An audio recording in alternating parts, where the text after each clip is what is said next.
Episcopalians, I've always been the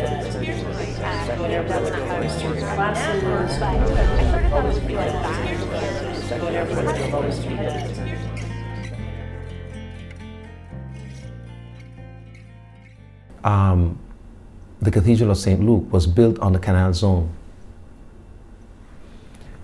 And there were many visits of primates, and once there was an archbishop came and visited. Mm-hmm. The North American and white community was gathered at 4, and they had a chance to enter the cathedral and greet the archbishop and so forth. The black community was gathered at 6, almost dark, and they were not given a chance to enter the cathedral. They were waved at from the balconies. After that event, the black Anglicans decided that, 4 blocks away from the cathedral, they're going to build their church. And 4 blocks away, I have St. Paul's Parish and the Cathedral of St. Luke. Wow.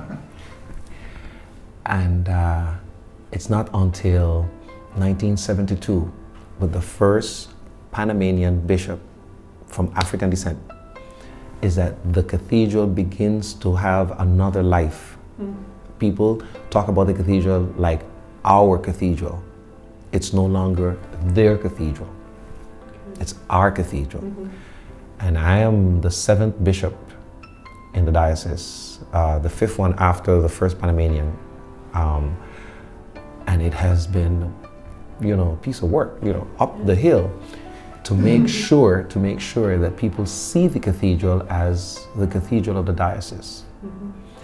And I have put a lot of effort into it, especially with the younger people. Maybe I can't do much with the older folk, but if the younger generation have a sense that this is our cathedral, history will change. One of the things that calls attention the most in the Panama Project is that first 2 or 3 days where they have the immersion, and we have an opportunity to converse about North American culture seen from outside of North America.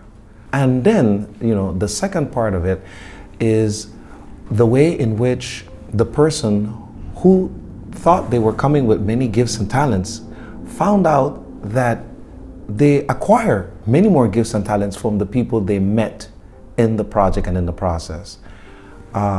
As I have heard some of the students say, it's a humbling experience and it's a learning experience.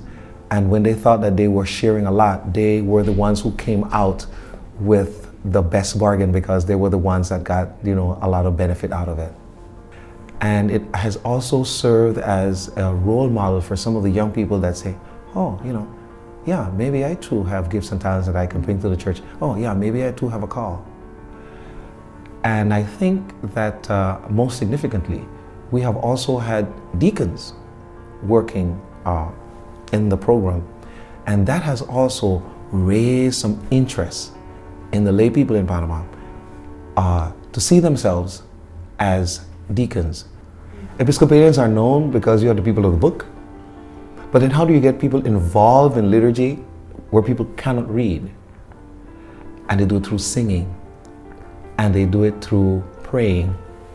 But most of all, they engage a lot while preaching.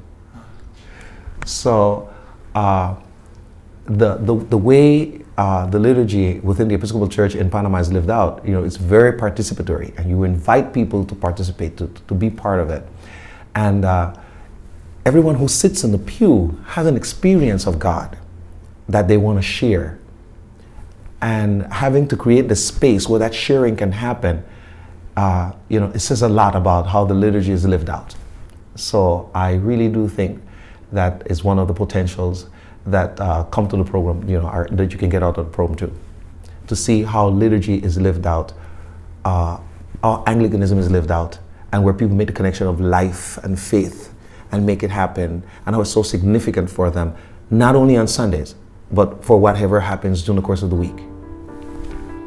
It is it's a call, and a response to a call that, the satisfaction that you get being able to be of service to someone else is something that you just can't pay for.